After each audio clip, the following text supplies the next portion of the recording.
What's up, guys? It is Ship Chasing Live. We brought in the heavy hitters. We got Sean Siegele. We got Ben Gretch. We got my co-host, Pat Kerrane. We got Jungle Cats, a guy that Pat and I are squaring off against in one of our main event championships. In the chat, guess what, Jungle Cats? If you go listen to the mini episode we just posted on our feed, you can see who we're bidding on to squeeze into our lineup to go against you. But you have $0, Jungle Cats. You're up a creek, bud.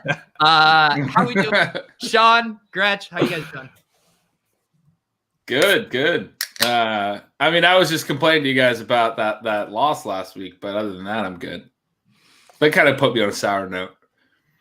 Yeah. So we one of the teams we're going to talk about tonight is our robust OG team that's coming off of one of the bigger weeks you will see. Sean, you wrote about it over at RotoViz. Why don't you tell people? I'll pull up the lineup here and tell them what this lineup did last week. Well, we scored 160 points plus Tyreek Hill, so we had 219 in there, and that's a good week. Out of our 0 running back teams, we want to have that 4 wide receiver wave. Now, if we had played Juju Smith-Schuster instead of Christian Kirk, then we would have had even a much bigger game there. So, yeah, that's what we're looking for. Talk about a little bit on the site how wide receivers actually do score pretty well during the fantasy playoffs.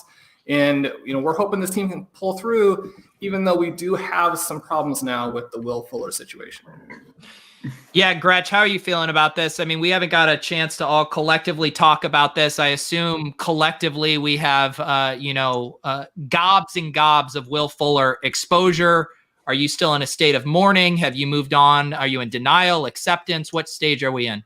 I think I moved to acceptance pretty quick. In fantasy football, it's just kind of like you knew this kind of thing. You just expect it. You've done it for enough years, and I'm not gonna be like, yeah, I've been here, done that. But every time playoff time comes around, I'm just ready to just get my nuts stomped on a little bit. That's just the way fantasy football goes sometimes. So.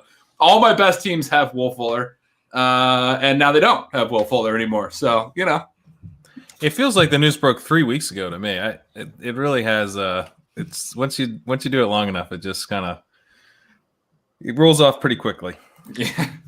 So, what we're going to do here tonight, we're going to talk about some of these teams we have. We will talk any interesting week 13 waiver decisions. We did confirm this is our last chance Thursday or tonight and Sunday morning to put in bids. Last week, we got in an epic kicker battle with Leone and Gretch, and I can't even remember who else was arguing with us about kickers. It was a lot of people. Sean, where do you fall on this? Do you carry 2 kickers for the playoffs? I have seen a screenshot of a message you sent Leone, but for everyone else, what is your thoughts on this? I have a hard time cutting the players I like to put that second kicker in there. Having said that, I did put in some bids for second kickers on our teams here. That's one of the things with the Will Fuller injury or suspension. You guys are talking about this stuff happens, and this stuff does happen. I think that injuries, certainly with the virus, the last thing we needed in this season that features all those things is one of our guys saying, oh, I'm just taking medication that is on the ban list. But yeah, so the Will Fuller injury, I think, or again, suspension, opens us up to do some more things. And yeah, so I put in for this, but it's interesting because, maybe you're even asking for it when you get that second kicker. Some of these guys with the 2 kickers, and I've seen the 2 kickers go out on teams that were like in the top 15 for the race for all the money. And so getting that second kicker is no guarantee. So you're saying 3 kickers then, Sean? 3 kickers. How do we get Dave Gladstone's comment up on the screen? Because how you opened another show with a kicker discussion is just... That's right. We are, rolling out lots of new shows here. It started with stat chasing. Now we have chasing signals. Ben and Pat, they will be here tomorrow at 4 p.m. Eastern, breaking things down. But I think, maybe we just start a Saturday chasing kicker show and just maybe we got to get Denny Carter. Ben solo. We just let Denny go for 2 hours about kickers, just solo while playing Wii golf. I think it would be a smash. I would probably watch what he's that. already doing. I think he already does that.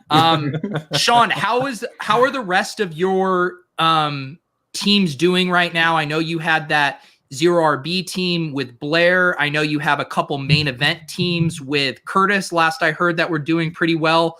Where are you sitting at here with your FFPC portfolio? Yeah, it's been an exciting season. Certainly can't complain about it. Curtis and I were going down to that last week to try and maintain our undefeated season and sweep best record, most points. We managed to blow both. We did lose and we lost the points lead at the very end there, but we advanced to the title game. Blair and I, with that Deshaun Watson, Will Fuller combination, we advanced to the title game. Both of my main event teams in the finals do have Will Fuller. And so, we're looking at that, but when you're in the championship, I think you've got to be excited.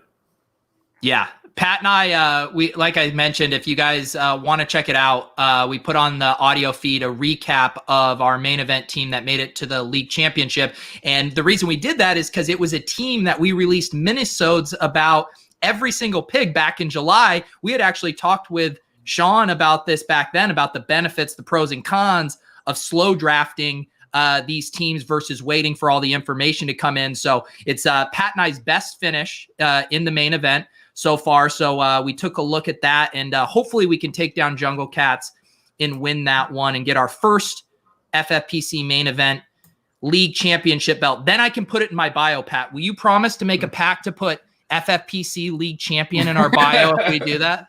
Yeah, I've already figured out how many characters I need to remove from my current bio. Sean, what are the other Gretch? How are your teams looking? Because I know you have a few other teams. I assume you're heavy on Will Fuller as well. Are you feeling good or dejected heading into this week? I had two main event teams this year, and then this one with you guys, the football guys, one that's still live in the championship. My main event team was Sean and Colm. We lost out. I don't know where we finished, but reasonably close to playoff potential, but just did not get there. We were always kind of one player away. My other one that I did, we won points, and we're in good position. We've already advanced, and we're in good position. Really strong team. And last week we lost by 5.4 points. And I was just telling you guys, we lost to Young Ho Koo, Zane Gonzalez missing a field goal, and Young Ho Koo making 5 field goals. We conceded 16 points at the kicker position to lose by 5.4 overall. Also had DJ Moore, should have had 2 touchdowns, or at least one. Also had Alvin Kamara and Kyler Murray and Christian Kirk, both of them. So Christian Kirk dropping that touchdown was fun. It was a very fun loss in the semifinals of the main event last week for us. I do have to bring this comment up from Leone because he told me this story and it has been giving me life all week. Him and Dink managed a main event team together, and Dink accidentally put in a bid for Tyler Croft instead of Tyler Eifert last week. Tyler Eifert ended up scoring enough points that would have advanced them to the championship, and instead he scored a touchdown. Yeah. And so what I told Dink, though, is that the lifetime amount of equity he's going to get in holding that over Dink's head is worth far more than whatever money they could have won in week 13. So, yes, I've already seen Leone publicly needling Dink about it. It's a really heartwarming story. Imagine the take being that you should have picked up Tyler Eifert just because he got into the end zone. Sean, do you have any horror stories like that? Accidentally dropping the wrong guy, the wrong ad accidentally? It's hard to even admit this, but a couple weeks ago when all of the wind games were happening, so we had the bad weather and the wind games. So Curtis and I are going back and forth. We've got 7 good wide receivers, and we're trying to figure out, but all of them basically were in the wind. So we were trying to figure out who to bench and who to start. And so we're going through and all that. And obviously DeAndre Hopkins is our star. He catches the Hail Mary. I'm all excited. I get back on there and I see the note from Curtis. He's like, why is DeAndre Hopkins not in our starting lineup? And so when I was doing that, I had somehow clicked the wrong guy, benched Hopkins. And when I said that we blew the points at the very end of week 11, we lost by the margin that was benching Hopkins. So, wow. Have things been a little touch and go with you and Curtis since how's your relationship going? Curtis is the easiest. He, he was over it 10 minutes later. But for me, I've been sitting back there looking at that score, the running point total. I'm like, it's going to come down to it, and it did. So, well, that's the thing because we know Dink and we know you. I mean, I feel you probably lost a little bit of sleep after that. If I know you, Sean. Yeah, I mean, the more that you lost the sweep, it was tough. And so now every time I'm in there, and like when I'm putting our bids in, it's just you're like doing it so slowly because you can't click on the wrong guy. You can't have DeAndre Hopkins on the bench again. And yeah, so when Will Fuller was putting up that huge game on Thursday night, the first thing I did was go and check and make sure he was actually in all the You're gonna do that for so long now. That's a horror story. You're the last person I would have thought that would happen to too. Like I've come in with you for years, and you're always way more on top of it than even me. Every time I double check it, it's been taken care of. It happens to anyone. There you go. Yeah, when Pat and I, across all of our, leagues that we co-manage, our quad manage, all tri-manage, we always do the ones with Sean last because we know Sean has it taken care of. It's just a quality assurance check. It's not having to go in there because you are on top of it, Sean. How many teams did you end up managing this year? In the high stakes, just the 6. So had four main events and 2 of the FPC. And so, yeah, having 3 in the finals is pretty fun. And hopefully we can get through with the backup wide receivers here. I sort of preemptively put Mims into the lineup because I can't take watching the Cardinals only run the ball in the fourth quarter and Christian Kirk drop those touchdown passes. So that's trying to light a fire under Kirk for this week, I think. I read your 0RB NFC report, and you had that note about the Cardinals, about how it doesn't matter if they're losing or winning. They've just been incredibly run heavy in the fourth quarter. Did I bastardize that? Yeah, well, the NFL pace tool that Mike Beers has put together is just absolutely astonishing. And you can go in and look at anything in there. And it's interesting to go through. People know that the Cardinals are at the very top in terms of seconds to snap. They know they're at the top in terms of no huddle percentage. The really bizarre thing, and obviously Kyler Murray's injury, which they say it's not a big deal. He doesn't look particularly good. But, you watch what they've done the last several weeks. And I'm biased because I've never been on Kenyon Drake. And I really like the quarterback situation, the offense, the wide receivers. But to see them continually give the ball to a below average starting running back when you have those other guys, it's infuriating. And then you go in and you look at the numbers and you find out that they're among the most run heavy teams in football when they're leading in the fourth quarter, but they're the most run heavy when they're trailing in the fourth quarter.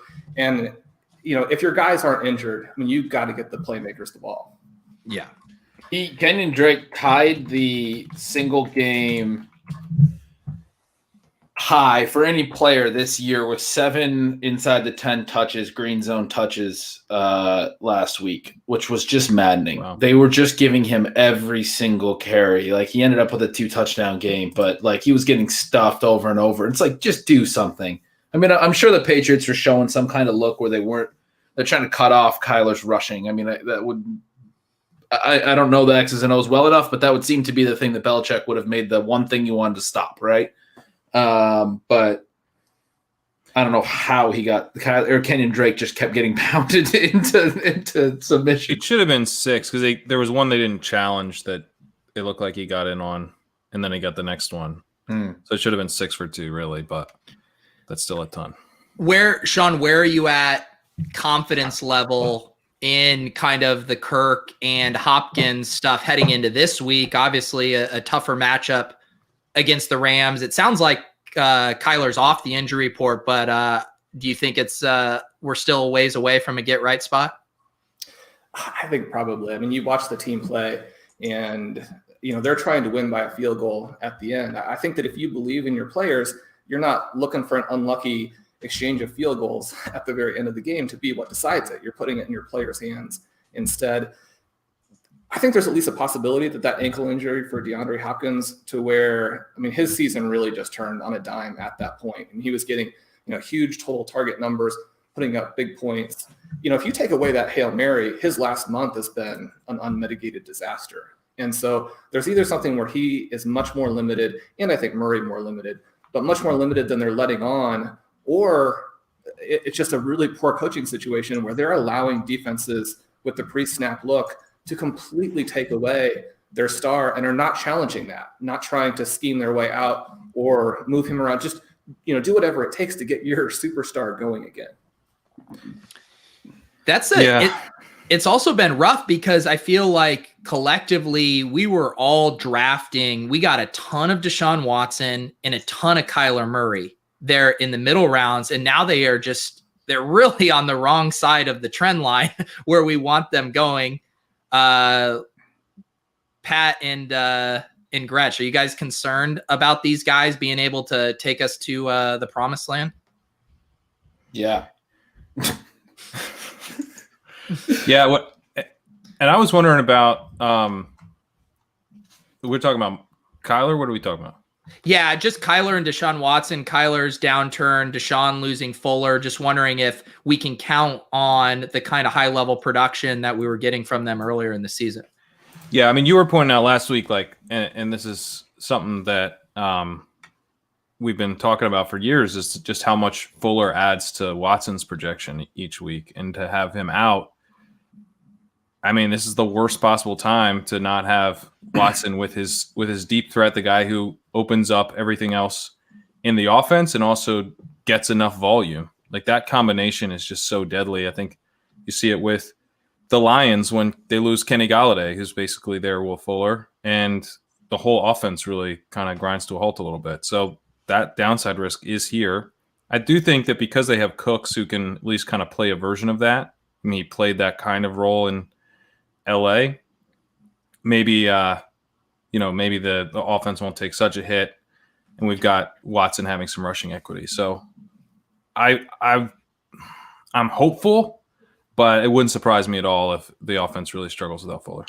Kyler's the one that's more concerning for me because he's been so good. I mean, he's been the overall QB1, and he just hasn't looked like that for the last couple of weeks. He hasn't had the rushing. He hasn't really had the passing efficiency. One of the things that I think is interesting when you look like over a long time frame is how some years, like every year, there's the league winners in weeks 14 to 16, or maybe not every year, but some year, you had to have Jamal Charles the year that Sean won it. He had the 50 whatever points in week 15. Todd Gurley in 2017, I think it was. I think the Kirk Cousins Jordan Reed stack was ridiculous in 2016. Whatever. There's a couple of years where these guys are just out of control. Like, somebody is out of control. Sometimes it's Kirk Cousins and Jordan Reed. Sometimes it's Todd Gurley in his awesome year, or Jamal Charles in his awesome year, continuing it. The way that everything has been so inconsistent week to week and month to month in the 2020 season with COVID and everything, it just feels like a lot of the things that have gotten us here might not continue. And I don't know that necessarily is due to COVID or whatever, but maybe I'm just overreacting to a small sample with Kyler in a couple of games. But there's very little right now that I'm like relying on. And like, I'm looking at that team that just lost, and it's going into weeks 14 to 16. It had a Kyler Kirk stack with Kamara and Fuller and DJ Moore and Mark Andrews. And I'm like, this team has firepower. This team's really good. And now they're not anymore. Yeah. That team feels dead like a week later. Yeah. Right. That team last Thursday is awesome. And now you're like, oh man. It feels dead. That is a good discussion. I think people would enjoy this. Why don't we talk about some of the guys that we would want if we could cherry pick some players outside of the studs? I think everyone knows that you want Derrick Henry right now down the stretch, but maybe some other guys where you would actually be feeling good about your team. Sean, I know you wrote recently about some guys that you'd be interested in adding. You mentioned the Bucs passing schedule. What guys would you feel that warm, fuzzy feeling heading into this final stretch with right now? Maybe a couple names. Well, I mean, if you want to go for someone who's been absolutely awful and yet had the good game last week, and I think he's the Bears rushing attack and the Bears offense is not something that you're thinking, okay, we want to put them in.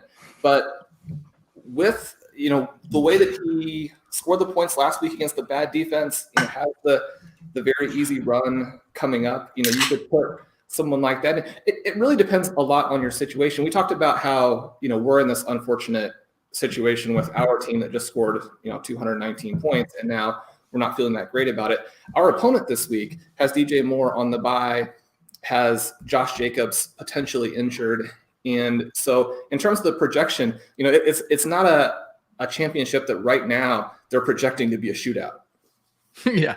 Yep. As Sean mentioned there, 135 to 139 here. We are going against the big dog. The DeAndre Swift thing will be interesting. He out of the concussion protocol, but misses practice with an unidentified illness. Then we get the quote from Adrian Peterson about what rough shape he's in. So I have no idea what's going to happen with DeAndre Swift there. But yeah, I think this team, can still win this championship here. But let's keep going around the horn. Gretch, who are some players that you would love to have on your team for the home stretch in a perfect world? Well, you just showed one of them, and he's not ever on any of my teams, but I feel like it's setting up to be a Derrick Henry year. So as long as if my teams don't win the big money, as long as it's not a Derrick Henry team, I'll be happy. But at this point, he's the guy that feels like he's going to get so many touches against bad defenses and do the same late season bullshit again. That was the one guy I prefaced this segment with that you weren't allowed to say. I said he was the given. I didn't even listen to you. Sorry. Cleveland, Jacksonville, Detroit, Green Bay. That's how he's closing. It's going to be insane. Pat, any guys you would like to have on your team right now if you could put one on? Austin Eckler. We just saw that huge target volume in a game where, maybe he wasn't even being used to the extent that we'll see down the stretch. He's got a pretty solid schedule. New England, Atlanta, Vegas, and the Broncos. So I think he's setting up to be someone that if you were able to sneak him on to a playoff team like we were with our Crack Rock team that also has Derrick Henry, you could be in good shape. That's the team that has Keenan Allen and Diggs and everything too? Yeah. Yep. It's unbelievable. That team's in good position, guys. Yeah. Somehow we also have Chase Claypool on that team. Somehow we have not made the championship game. We lost this week in the semis. We have our eyes set on bigger prizes. Yeah, just rest it up. Get in a bye week for week 14. Yeah. I mean, we did mention, like I had said earlier, I think Austin Eckler, Derrick Henry, hard to name a better combo here. Sean, I mean, if we do get Christian McCaffrey back, I mean, this schedule here, I got the RotoViz streaming app pulled up. Home versus Denver, at Green Bay, at Washington. Where are you at on McCaffrey? Is he going to be fool's gold, or can he be a league winner again? Well, I've been checking on some of these teams that are in the Final Four in the leagues where I made it, and there's a Saquon Barkley team, so you can overcome that. There's a Christian McCaffrey team to where, again, when you're looking at the race, I mean, those teams are in fantastic shape. I've got McCaffrey on all of the dynasties, and you're just hoping to get through the bye this week, have him come back. And, if you're in one of the leagues where you have a quarterfinals or, multiple week playoffs, then, if you can just get by this week, I think Christian McCaffrey is still going to be the guy. And so you can make it to this point. I mean, if you lost a first round pick, our team, the 219 point team, lost its first round pick, you can still be in there with it. And I think McCaffrey could be somebody, if you went running back heavy early and it did work out for you, my question for you, Pete, who's your guy? Would you like some of these rookie wide receivers? What about like Justin Jefferson and Brandon Ayuk? Could they be big time contributors for maybe a running back heavy team? Yeah. And I mean, I tab over here to the wide receivers and you see San Francisco right up there at the top. I mean, I definitely would want to have lots of Brandon Ayuk, lots of Chase Claypool, Justin Jefferson. I mean, he just smashes week after week. How's their schedule looking? For T. Higgins too. You guys are. Burrow was healthy. Ayuk's my replacement for Will Fuller on that other team, so you guys are making me feel a little better right now. That's a good replacement there. It is.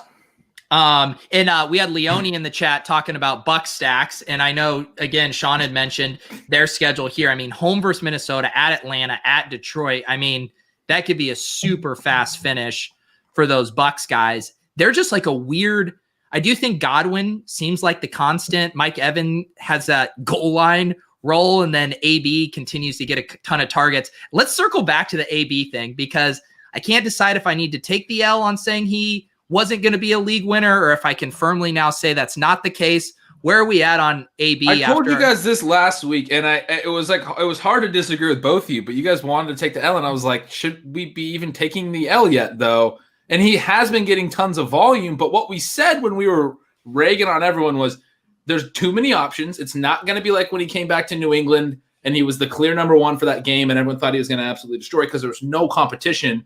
And we even said when we were talking crap about him a few weeks back, he'd probably have some good games. But he hasn't even had one yet. I think the max he has is like 13 PPR points. So I don't know. You guys are way too quick to take that L. And now the volume went away. This is what we said. It's going to fluctuate every week. Some weeks it's going to be Gronk and Godwin like it was this week. Evans had the TDs, but some weeks it'll be Brown. But he hasn't even been efficient yet. He hasn't even put up that volume. I was thinking about that, and it's time. I'm going to take the L on taking that L. I'm taking it. So does that mean that people in the chat need to apologize to us? The only thing is Henry always makes a good point that there was 2 deep balls that Brady could have hit. But that was sort of our point too. Is like Brady's not that good and AB's 32 and maybe they won't have this connection on lock and key from the middle of the season, you know? Two other teams we see up here. We mentioned Ayuk. We mentioned the Bucs. Well, I just want to say that. Oh, yeah. The Bucs, they have a pretty good rushing schedule as well. Oh God, get out of here. Who's their running back? This is it. It's always I always forget. Is it that Len guy? No, it's not that guy. No, it's not. Man, I could just see it right now. Lenny Fournette just hitting the hole weeks 14 through 16, ripping off some big gainers, Pat. The only way Leonard Fournette would hit a hole if there was literally a defender named Hole. He would run into that guy trying to push the pile. That's it. All right, Sean, I need an unbiased opinion. I can't ask Pat this. I'm sitting here looking at the Philadelphia schedule. Everyone's down on Wentz. Everyone's down on this offense. They're trying to force Alshon Jeffrey targets. Can our guy, Jalen Reagor, get it going down the stretch, or is this a lost year? No, I think he can. I mean, the problem is just that he's going to still be on the bench when that happens because you can't play him until he's done it, and it's going to be like week 15, week 16 in there. But he's got to still emerge, right? I mean, he's the guy. The rest of those receivers are poor. I think Carson Wentz, one of the things you'd like to see is a quarterback who's fighting as opposed to giving up. I think that he's going to do it. I think Jalen Reagor is going to have a big breakout game, maybe like a 30, 40-point game, but, I mean, he's going to be on the bench. Not on our main event team. Unless you're in a main event championship where you have Mark Andrews and a bunch of other non-options, then yes, he will be starting for you. He'll be in our starting lineup in the championship game. What about Gretch and Pat? We see Cincinnati's schedule up here. T. Higgins has been so good. He's had one game under 10 fantasy points since week 2. Can Brandon Allen get him the ball enough to continue to produce in these money weeks?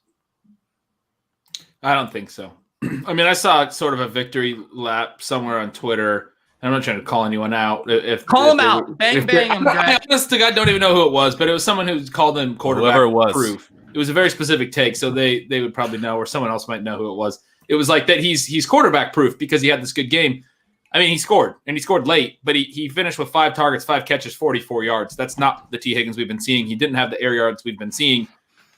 He scored in a blowout loss with 2:38 left in the fourth quarter on a 1-yard touchdown where he was like very loosely guarded. Meanwhile, Brandon Allen threw for 136 yards. Tyler Boyd had 3 catches for 15 yards. Nothing was there. You know, T. Higgins led the team with 5 catches and 44 yards receiving. The passing offense has sunk. It's sunk from a volume perspective. It's sunk from an efficiency perspective, like Pat and I talked about on Chasing Signals last week. It hits on both sides, I think, is the way you framed it last week, Pat.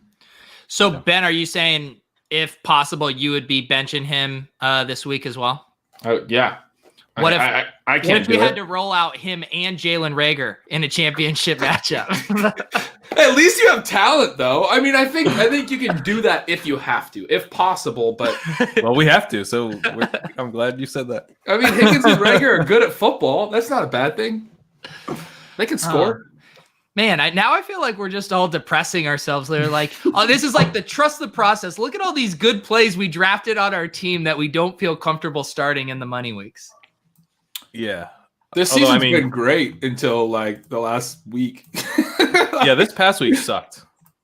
Yeah. I would like a redo on this past week, but and it's like we have this team in the championship. We're just not that excited about it. But hey, a couple long balls could be in business.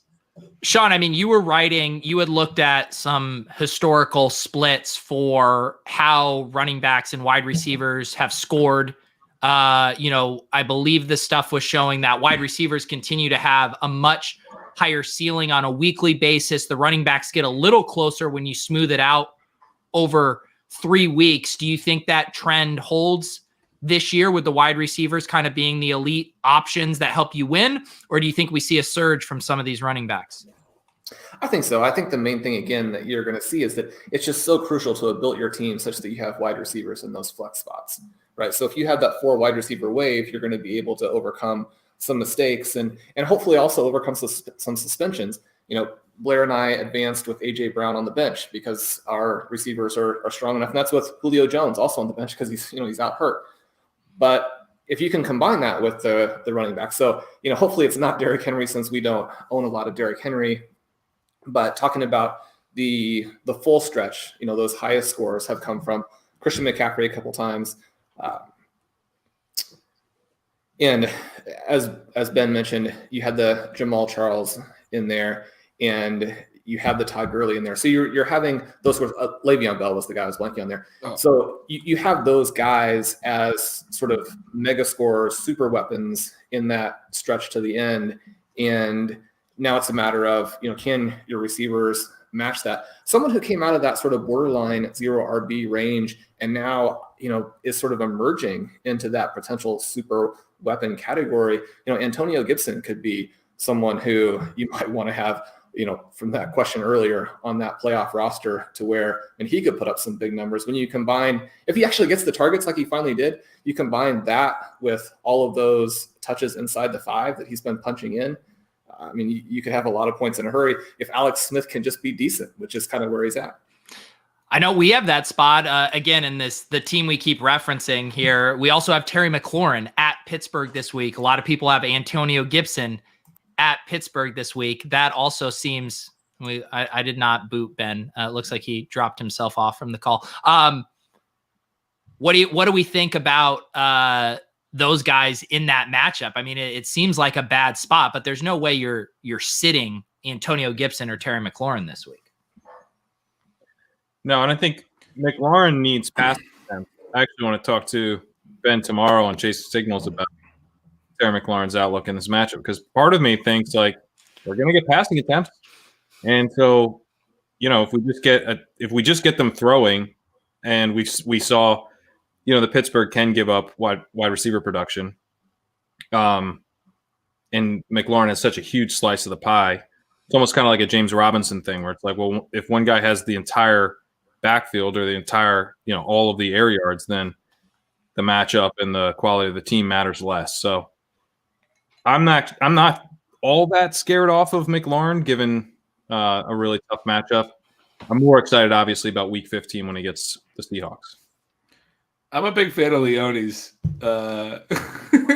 Leone's wife's commentary on she referred to Pete as the troublemaker of the group. Well, because Rachel, her primary reference point with me is the show that Leone and I did last fall where we both got absolutely hammered, and Leone was just like blackout at 9 p.m. and I think forever she will associate me as the one that gets Leone in drinking trouble. So I have an uphill battle with Rachel. When the quarantine's over, I'll win her over. What was I going to say here? I forgot. Pat had a really good point about Terry McLaurin that I just didn't allow to sink in. Well, we're going to talk about it tomorrow, Gretch. So I'm actually glad you zoned out because I wanted to get your thoughts for Chasing Signals tomorrow. Let's throw this one to Sean because this is a decision point.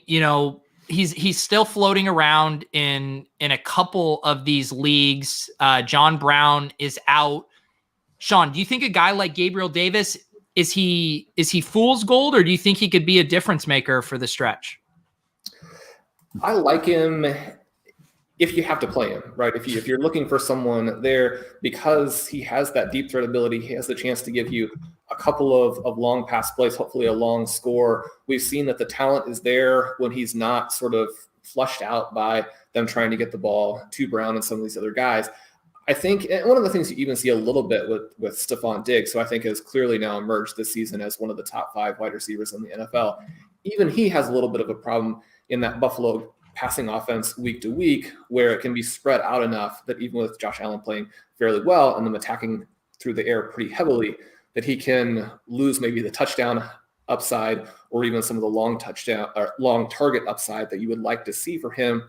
Gabriel Davis siphons a little bit of that off and continues to show the ability. He showed it early in the season, and then he was pushed to the side a little bit with some of the other guys getting the targets. He's emerged again. I think he's going to be a big weapon in 2021, and we might start to see the beginning of that, again with John Brown out during the fantasy playoffs. I thought you were going to be more optimistic there, to be honest. We have a decision on him versus Kiki QT on as a waiver pickup. Where do you lean there? I think it's interesting to hear you guys talk about Watson earlier. I think the thing with Watson is that he seems just proof to so many things that are going on around him. And it was good to see him really emerge over the second half of the season when we used pretty high picks on him. We had some other quarterbacks still available when we chose him. And over the first month or so, that looked like a pretty bad pick. He's come around there. Hassan would be all on board with Kiki here. He loves him, and I think the opportunity for him is better, right? Yeah. But at the same time, you have those couple long targets to Davis. You have maybe now an offense that should be a lot better overall. So I think it depends upon a little bit what you need. Do you need that ceiling or do you need that floor? See, that's one. I think that was a really good question to where I kind of chimed in and said I thought Sean would be higher. That for me immediately, I was like, Davis, no doubt to me, because I feel like QT's ceiling is pretty capped, even though there is a lot of targets and volume there. He operates in the shallow part of the field typically. He's going to be competing with the tight ends who Watson has used more and more, and I think will continue to rely on. And I don't necessarily think that means Akins is going to be great. I've seen that as a take. They still use Fells, and then they got Kahale Waring involved last week as well. So we might be seeing them use multiple tight end sets. I don't think you're going to see Akins be like a star. Maybe you do, but I think you're going to have QT, those guys, and Duke or David Johnson when he's back, all splitting a lot of underneath targets, and you get Cooks, picking up some of the downfield stuff, and somebody like Isaiah Coulter running some of these downfield routes as well. Or if Stills comes back, I think it's a very natural fit for him to come back. But he's obviously the other not outside guy there. They have another guy on the outside. Stills, Kenny Stills, but he got cut. Not Kenny Stills. Oh. There's a guy. DeAndre Carter, but he's more of an underneath guy too. DeAndre Carter. Yeah, that's not who I was thinking of, but I can't. Is it Coulter? I can't think of the name. You already heard me say Coulter. Well, right? Coulter, I'm intrigued by. He's a kind of an interesting prospect in his own right, but there's some other veteran that I just wasn't sure how much playing time Coulter will actually get. This is a good question here, a guy we haven't talked about. I'll throw this one to Sean. Is J.K. Dobbins still going to be a playoff hammer? Obviously, didn't play this week on the COVID list. Where are you at with Dobbins, Sean? Hold on one second. I'm flipping our bid here based on the discussion that just. There you go. We got five. We should flip our bid, Pete. Don't you think? I'm kind of. Yeah. We need ceiling for the tournament. We wouldn't be starting either Davis or QT this week, so it's more for the tournament. I was thinking, with Am I QT, talking you guys into Gabe Davis right now? We're talking us a little into Gabe Davis. So here was my thought because we were going QT, is that we have more uncertainty about the role with QT, where we think that he's going to be a slot guy, and we think they're going to play all this. He's not going to be full time and all this stuff. But if he comes out and he's like the full time wide receiver 2 in the offense, then he could smash. So I guess that's why Davis is that for at least another 2 games, right? Because John Brown went on IR just this past week, right? Yeah, that's true. Although with the Bills, it's kind of weird because one of the things that jumped out to me this week is Cole Beasley is just playing so many snaps, running so many routes, to where most wide receiver threes, most slot wide receivers are not out there nearly to the rate that Cole Beasley is. Yeah. So he has two guys to compete with at all times for targets, not just one other outside wide receiver. That's a fair point. Them and the Cardinals run the most 4 wide receiver sets. So you see Beasley, like a lot of teams, slot guy comes off the field for 2 wide receiver sets, for 2 tight end sets. The Bills basically are running 3 wide receivers, or they're going to 4. And so Beasley's out there a ton. But yeah, Gabe Davis still. I mean, he ran around on 100% of dropbacks last week. Like he's going to be out there running routes on every play and getting air yards, right? I switched it to Davis. Let's get those air yards. Let's get the rookies. I'm going to go drop AJ Brown for Gabriel Davis in another league too after this conversation. I'm getting pretty hype on him after this. Let's go back to this one here. Sean, J.K. Dobbins, thoughts?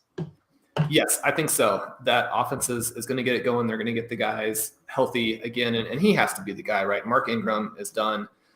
The thing that we saw yesterday that I think is exciting if you're someone who still has a lot of Justice Hill for no particular reason is that Justice Hill was way better than Gus Edwards, right? Making those cuts has the potential for some highlights.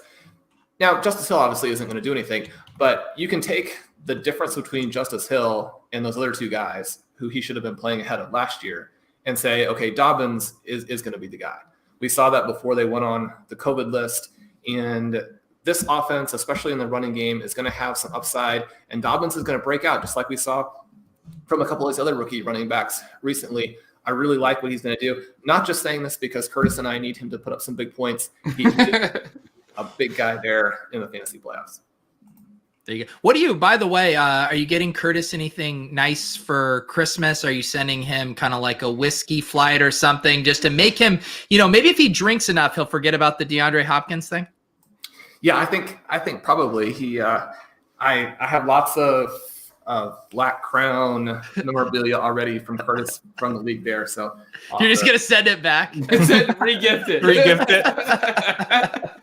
it. There you go.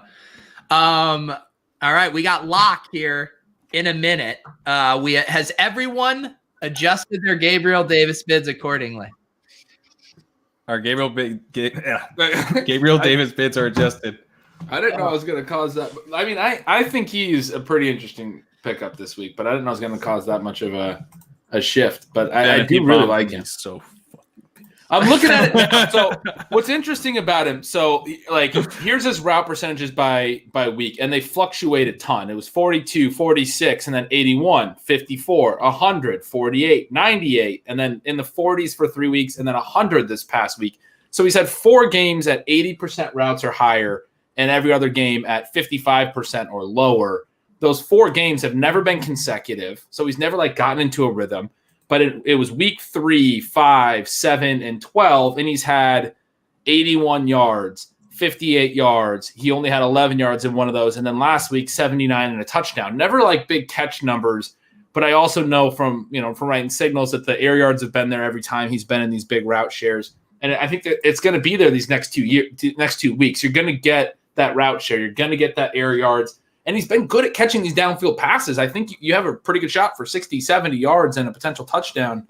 As far as a waiver claim at this point in the season, I feel pretty good about it. See, Pat, you should have accepted that Pros versus Joe's dynasty trade. Pros versus Joe's trade. Gabriel Davis plus Dak for Kyler Murray. Oh, that's right. Actually sounds pretty nice now. I think people sometimes like seeing our bids now that we have had Locke here. Before I refresh, Sean was the architect here behind some of these. This is our team that the 4 of us have collectively here. Sean, I am actually surprised as the guy who was more on Cole Kmet than the public heading into draft season. We saw a flippening with him and Jimmy Graham. I thought you might go a little harder, Cole Kmet here. Yeah, well, we don't want that much exposure to the Bears. It's very true.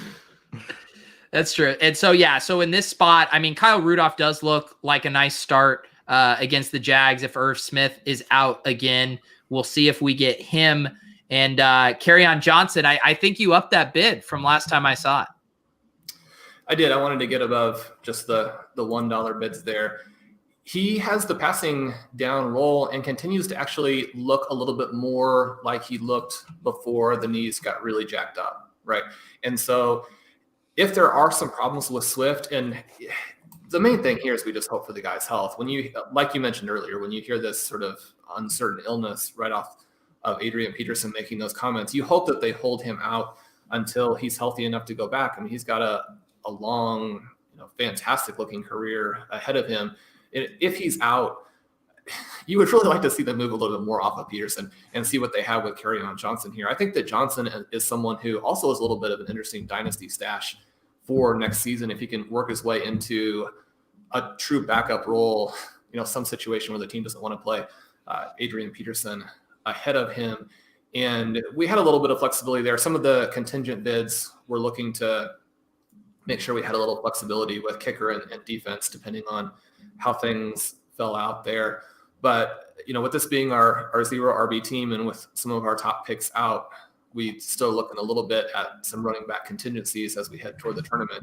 There's probably a non-zero scenario in which he actually does get a few inside the 5 touches and is catching passes, week 15, 16, depending on the health of those other guys. And if he were to have that, then it will be a great situation for us. We have Damian Harris in there. He looks awesome running the football, but it's not that ideal setup in terms of, you want the hybrid profile, and he doesn't have that. And so we're forced into playing him, but if we had a different path, we'd probably look at that. Dave Gladstone says going to carry 2 defenses. You'll actually have to tune in for our show, Chasing Defenses. That's at 6 a.m. Eastern time tomorrow. Tune in for that. Pat's going to do a solo show on Chasing Defenses. I'll be playing Wii. Sean, I wanted to ask if you have any read, or if anyone else has any read on, was the problem here Patricia? Who was responsible for this Adrian Peterson bullshit? Was that Patricia, or is Bevel just as much of the culprit, and we're going to have to deal with it the rest of the season? I mean, you're going to have to deal with it now that he's on the team. I think that it probably was Patricia there. They seem to, you see so many of these Patriot coaches wanting to force elements of the philosophy that don't fit the particular organization that they're in currently. And having a bunch of running backs who are touching the ball so rarely. I mean, how does it help Kerrane Johnson come out of the situation that he was in to be a third string guy who has 3 or 4 touches a game? You can't even evaluate a player in that scenario. So it makes absolutely no sense. I think when they come out immediately after the firing and talk about, okay, we have to get some tempo on offense, that's a pretty clear shot right away at the previous coaching and kind of the way that they're doing things.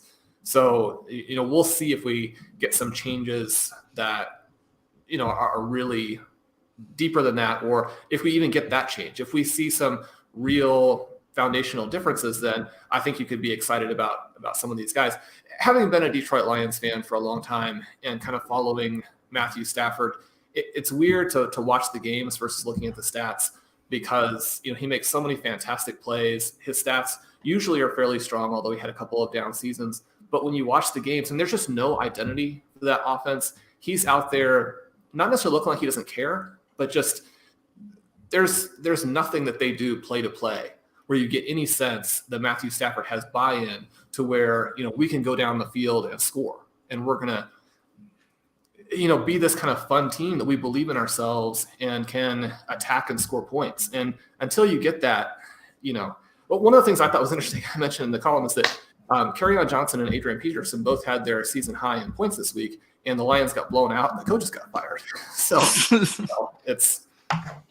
I think that in some ways that says it all, both about the value of the running back position, but also, what the Lions are doing. The way you just described Stafford is so fascinating to me. Because hey, can we just real quick, was that your child booze mule? That one was my wife. That was my wife. Okay. Yeah, she brought it up here this time. I was like, I usually text her. Sometimes she sends the kids up if the kids are feeling helpful. I thought that was so interesting the way you said that, and it's true. It's exactly what we've seen from Stafford. But I was actually optimistic on Stafford. I mean, I did some dynasty with both of you guys, Sean and Pat, this year, and I was taking Stafford in a lot of those drafts. He's not that old yet, and he looked so good last year in an 8-game sample. The exact opposite of what you described. He looked willing to push the ball down the field and buying in, and everything was working with Darrell Bethel last year in 8 games.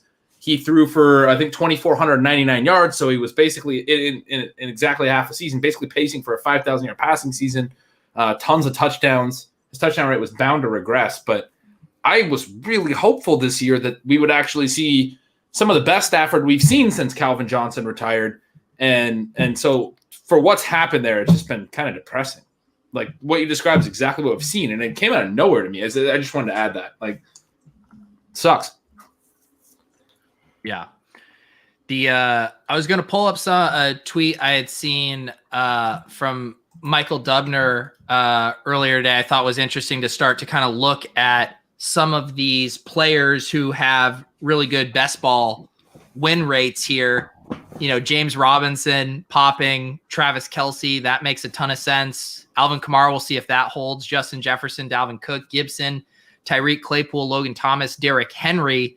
Any takeaways here? 4 rookies in the top 8. Yep. Ben's got Logan Thomas on there. Yeah, Logan Thomas in the top 10. Wow. Gretch, you got like drunk really fast. I'm not drunk. I'm just, I'm loosening it up, baby. Yeah. No. I don't. Sean, do you have any takeaways from these early win rates here? Only that it would have been nice to have 100% ownership in James Robinson. Yeah. That one stings. I legit don't own James Robinson on a single team. How does that happen? I had him on a dynasty team and I traded him. I traded him for what's going to end up being like, I think the 103. So it'll probably be all right. But yeah. Sean, do you have any James Robinson? Not in high stakes, which, I mean, that's a killer, because if you put him with some of these your running back teams that have already done so well, I mean, you'd be thinking, okay, we could win the $500,000, right? It's going to be a little bit more difficult route without that. Have a decent amount in Dynasty, and one of the reasons he did jump out in our running back prospect lab as being a guy who scored in that same range with Evans, who I insisted on stashing everywhere, and that doesn't look like it's going to pan out. And Clyde Edwards-Helaire. And so, you know, you're looking at a guy who had, I mean, they're very different profiles in terms of who they are, but they both manifested themselves in scores that were similar. And I think that, you know, what we've seen with the production from those guys is they probably are a lot more similar players than what their draft slots suggest. Now, we know that for running backs, it's actually year 2 that where you're drafted has the biggest influence on what your touches are. And so some of these guys who were drafted early that people are disappointed in, you know, we may see that bounce back a little bit. You know, you want to be trying to buy if there are opportunities. And James Robinson, you know, Blair was talking about in his article that, you know, Phillip Lindsay goes undrafted, is one of the most explosive running backs in the NFL for 2 years. You can look at that in terms of speed on the field times actual speed in NFL games. You can look at it in terms of his yards per carry.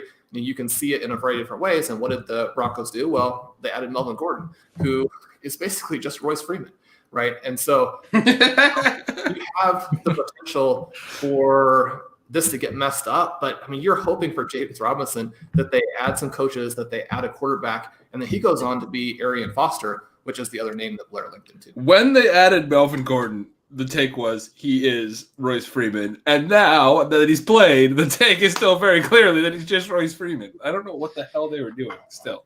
Sean, did you get excited at all for Royce Freeman, Phillip Lindsay, Wildcat week, or did you suffer through that game? Well, fortunately, the Kyle Rudolph ads allowed us to get off of Fant and not get knocked out of the semifinals. So with that in place, yeah, it was kind of fun. It was fun to watch Royce be the best back from that group. I still have plenty of him that I'm hoping, you know, next year somewhere else maybe he could do something. But yeah, I mean, Freeman and Lindsay, it was not a running back problem. You know, get your quarterback and run an offense.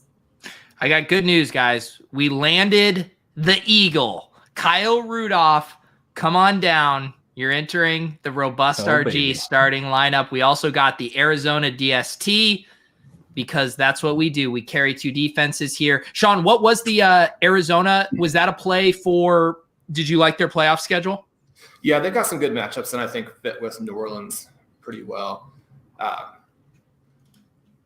of the things I mentioned, when we're looking at what Arizona has been doing is that their idea of running the ball in the fourth quarter would make more sense if they had either a good running back or a good defense. They don't have either one of those things, so it doesn't make a lot of sense.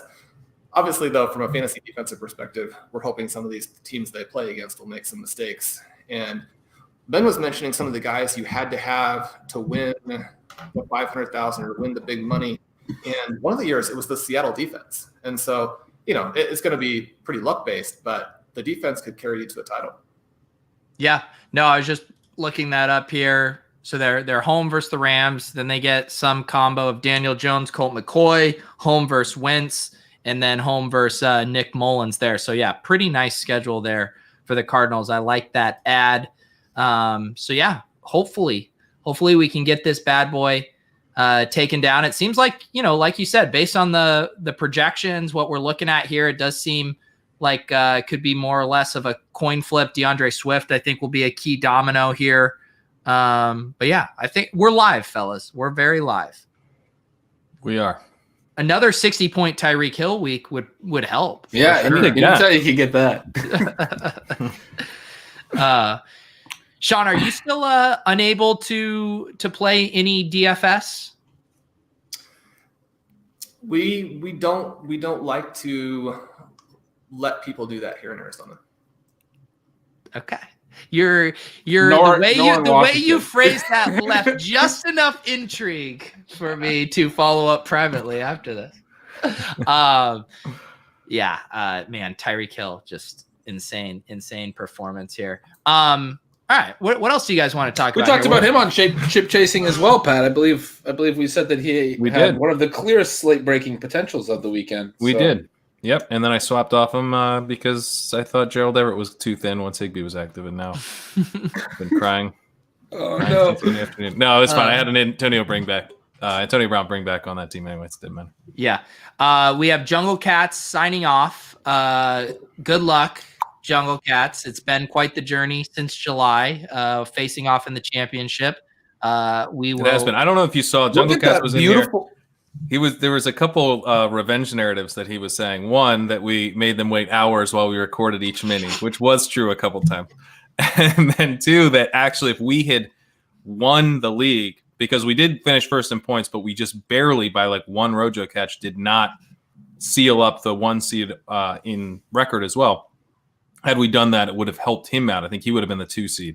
So, now he needs to go through us to get entrance to the championship game. So Jungle Cats is just like got revenge narratives coming out of his sleeves here. Yeah, I'm pretty scared of his team. Chubb, Woods, Juju, Metcalf, Kelsey. It's going to be tough sledding against the Jungle Cat. Yeah, it's a good team, man. That he has the actual Jungle Cat when you pulled it up on the screen. Like, this big, beautiful, what is that, a cheetah? Looks like a leopard to me. It's a pretty cat. Let's, Sean, you got a big cat guess for this? Ben, we're trying to talk about the matchup this week. You want to have more comments on this guy's cat picture? Jaguar, of course. It's a Jaguar. That's fantastic. That's one awesome looking cheetah right there. You know how fast those things can run? Holy shit. What were you saying, Sean? Jungle Cats knocked us out of the Curtis and myself out of the Pros versus Joes last week, more or less, I think. So yeah, he's in first place in our division in that team. So he's just from Jacksonville, is what I'm figuring out now. I thought he was like a really big fan of cats, like of big cats. Oh, hey, Dave, save that content for chasing defenses tomorrow at 6 a.m. This is a family. 6 a.m. Saturday morning at 4:30 a.m. I'll be doing chasing defenses. Gretch exotic, yeah. There you go. There's your Halloween costume, Ben. There you go. That actually just reminded me. I just have to get this out. Sean, I know you've been giving TV recommendations. I can't remember, Pat, if we talked about this. Has anyone watched How To with John Wilson on HBO? We've talked about it. I love that show. Okay. Sean, Ben, have you guys seen that? I haven't. Okay. Either. There, Sean does the and Calm do the recommendations for shows. The ship chasing Pat and Pete recommendation, How To with John Wilson, one of the best shows I've seen in a long, long time on HBO Max. It's produced by Nathan Fielder. He does these like documentaries around New York City. It's very, very good. It's very, very entertaining, very funny. Let's see here. Anything else we want to touch on before we say goodbye to the good people? Sean, you got any other hot takes you got to get off your chest? I don't think so. I was wondering what yours was for this week. Where are you going with our lineup here? Are we gonna get the big 50-point game again? Can we get a wide receiver being the guy who wins it all? Man, Denzel Mims has been so close to some really big games. I mean, if we could get the 100-yard touchdown game from Denzel Mims, I think we could be cooking. I think he's got 3 consecutive games, 8 targets, all of those over 100 air yards, all of those over 10 fantasy points. And if they could play just a little bit better, that it could be a 20, 25-point game right when we need it. Yeah, competing forces, the monster volume, monster air yards, it just is begging for a breakout game. Anytime I see stuff like that running signals, I'm like, this guy's going to hit soon. You have that going against Adam Gase offense. Yeah. I was encouraged to see it with Darnold this week because, it was natural to think that it was just kind of a Flacco effect. But he had Crowder, and he still went to Perriman and Mims over Crowder. So that was great. I was happy to see that. Yeah, I'm hopeful. I am hopeful. And, the thing is, so some of the play calling obviously is just batshit insane. I remember the Frank Gore run up the gut on 4th and 1, trying to complete. But they are pushing the ball downfield. They're taking shots on Perriman and Mims downfield. It's not just this dink and dunk offense. You could almost say that they have a more aggressive offense than the Cardinals right now. I think the big game could come. Yeah, that's because Cliff Kingsbury is playing not to lose, and Adam Gase is playing to lose, and so he's trying to get those interceptions. Brett, see, I talk about Denzel Mims on every show I do. They're getting, Pete, what did Mims air yards end up getting at Chuck E. Cheese? This is referencing a tweet where I was wondering if I could convert my air yards for prizes at the Chuck E. Cheese counter. Guys, the Mims air yards are about to hit this week. They have to. Robust OG has to ship this. How much do we win, guys, if we win this league? I don't know. No one knows? This is the football guys one, right? So Yeah. it's not like 4K like the main event. Oh, wow. You guys are all so rich. You don't even care about I think you get like a main event entry plus or something. Oh, yeah. I think it is. Where is it? Here it is.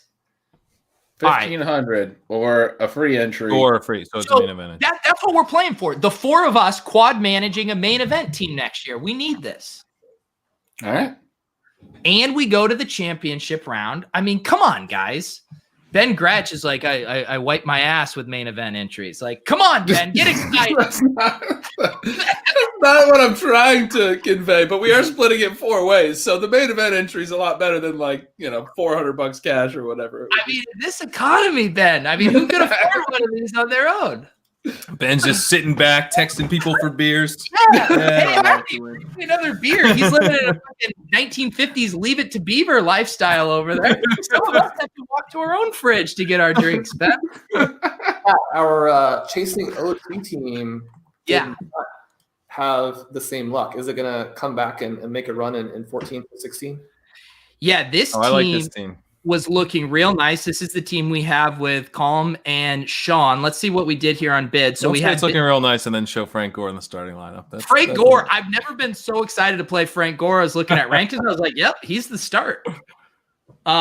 We do have since 2005.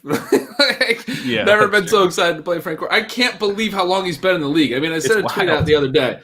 That guy was 30 when I started writing about fantasy football. I've been making the same joke about how old he is my entire fantasy football writing career. He was 30 the year that who were the dudes? Monty Ball was drafted. Was his age 30 season? Wow. What the fuck is happening? Why is he still playing football?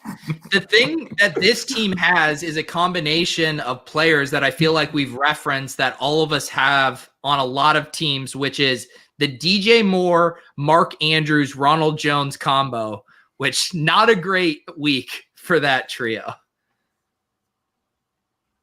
No. Yeah. Yeah. God, I hope Mark Andrews somehow gets cleared before Sunday. Good week for Ronald Jones. Did you say not a great week for Ronald Jones? I think it was good. Well, he's going by this week. I mean, he's on bye. I mean, not a great week to have that trio of players when you need them. Oh, right. Very true. Yeah. I will. Sean, you were That's talking what everyone about. said. They said, don't draft Ronald Jones. You know, he's going to break out, and then you won't have him in your championship week. Right. That's what everyone said. But That's what they were telling them. Yeah. We're still going to take him. You know, Bruce Arians is is going to be publicly saying, I need to get him the ball more, but they're going to be on a bye. You won't be able to start him in your championship week. What are you doing? That's what they said. I do want to find that take where the guy's like, my only concern with Ronald Jones is that week 13 letdown. You're going to need, because you're going to need him. You're going to want him. He's going to be doing real good. What was I? Oh, Sean, I was gonna say this team chasing OT. We've been running real hot with kicker and defensive streamers on this team. We put up huge numbers every week. Pete was getting us into a different guy. I mentioned it just because it was kind of fun in the article, but I think we played 7 different kickers, 7 different defenses. Pete had us on like a 30-point per game combination from those two things, like all the way through. And now he's convinced that kickers are super predictable because he did it for one season on one team. He's like the kicker guru, the whisperer. We did not have one team, man.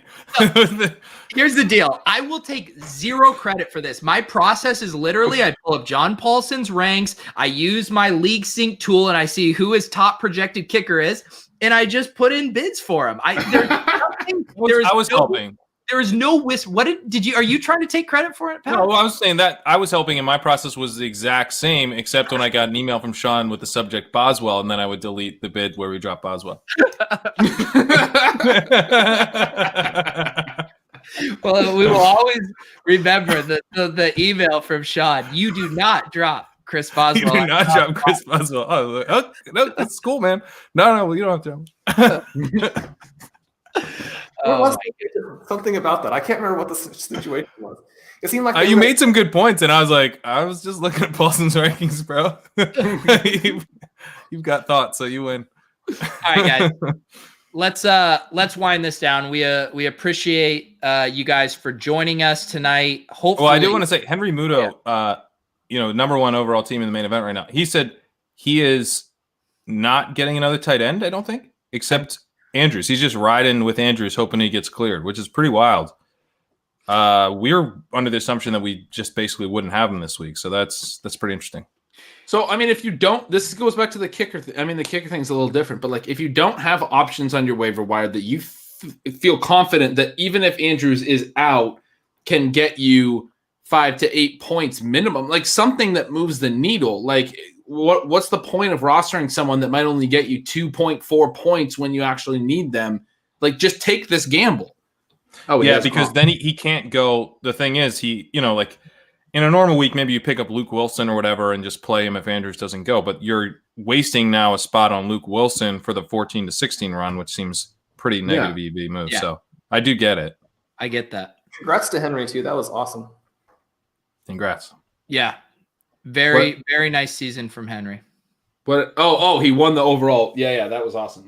Yeah, Gretch crushed it. Right? Gretch isn't actually that impressed by it. He's like, No, I was trying to figure out what the hell you guys were talking about. Actually, Henry Muto, yes, had a team that held on. He's already trying to reverse jinx himself. There's no way I win the 500K. That's right, because the team that Pat and I have with Crack Rock is winning it. That's what's going down. I'll pull up this team real quick here. Yeah, 895 points. I want to get Sean's sober opinion about this team. So it has Josh Allen and Justin Herbert. It has Austin Eckler, Derrick Henry, Mike. I thought you were pulling. Oh no, this is okay. Sorry, is this our team? I thought you were pulling up Henry's team to show the team that won it over. No, do you have Brittany bringing you shots here too that I'm missing? What's going on, Pat? Yeah, hang on. Let me text her again. So we got Myles Gaskin, Jamal Williams. We got DJ Moore, Michael Pittman, Denzel Mims, Gabriel Davis, Hunter Henry, TJ Hawkinson, Stephon Diggs. This team feels good, Sean. It does. You currently have Devontae Booker in your flex spot. Yeah, and because Josh Jacobs has yet to practice this week. I did it. If you have any concerns about me preemptively putting Devontae Booker in my flex spot, would he not be a good start if Josh Jacobs didn't play this week against the Jets? obviously. If they're the Kansas City Chiefs that they score 50 points against every time, but they just put up like 6 against the Atlanta Falcons. Sean, you have a bias against Devontae Booker. I tried to get you to drop Darrington Evans for him, and you wouldn't let me do it.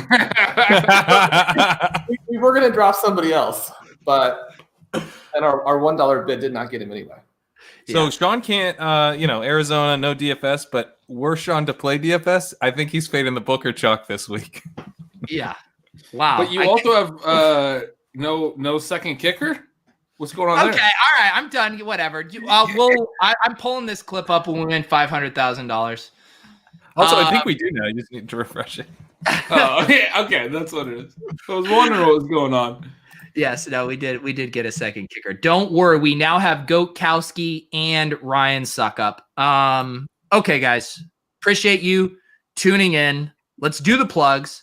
Sean Siegele over there crushing it at RotoViz, doing some zero RB reports, doing some macro analysis. Anything coming down the pipeline we can look forward to, Sean? Another just play-by-play, I think, of our team scoring 220 points this week. There we go. Okay. Like All right. I like it. Gretch, you and Pat are going to be back on the channel tomorrow, 6 a.m. chasing defenses, and then 1 in the afternoon. Not chasing any defenses, but yeah, 4 Eastern, right? 1 4 Pacific? Eastern. Yeah. Yep. Little happy hour stream. We went pretty long last week, so we decided we're going to mix it up this week and do kind of focus on things that we actually want to talk about more than kind of restating everything from every game. So we're going to pick some key topics and hammer out some good conversation, I think. And I'm really excited for it. Yeah. It was fun last week. We hit on a bunch of stuff last week. We hit on a bunch of stuff. It kind of took us, we kind of waded through, and then we found the good stuff. So we're just going right to the good stuff this week. It'll be good. Yep. Looking forward to that. Make sure you guys subscribe to the channel. If you turn on the notification bell, you will get a notification when they go live. It will be at 4 p.m. Eastern. We also have a double header tomorrow. So Pat and Gretch at 4 p.m. And then we have the Fantasy Football World Series Q4 live stream. The format for the quarter 4 is a little different. They are doing it similar to the FFPC playoff style challenge where you set it and forget it. You select a player at each position, and you can only select one player from each team. They're making one exception where you can actually do a stack. So you can have 2 players from one team. And then they're also doing a few bench spots as well. So we're going to do it more as a lineup reveal. Everyone will reveal their lineups, and we'll talk to everyone about the decision-making behind that. So that will be fun at 9:30 p.m. Eastern. And like I said, we also put a mini episode. If you want to hear more about Pat and I's main event team that we slow drafted, you can get that on the pod feed for audio. I am all plugged out. Thank you to Sean. Thank you to Ben Gretch. Thank you to Pat Kerrane. We will see you guys tomorrow.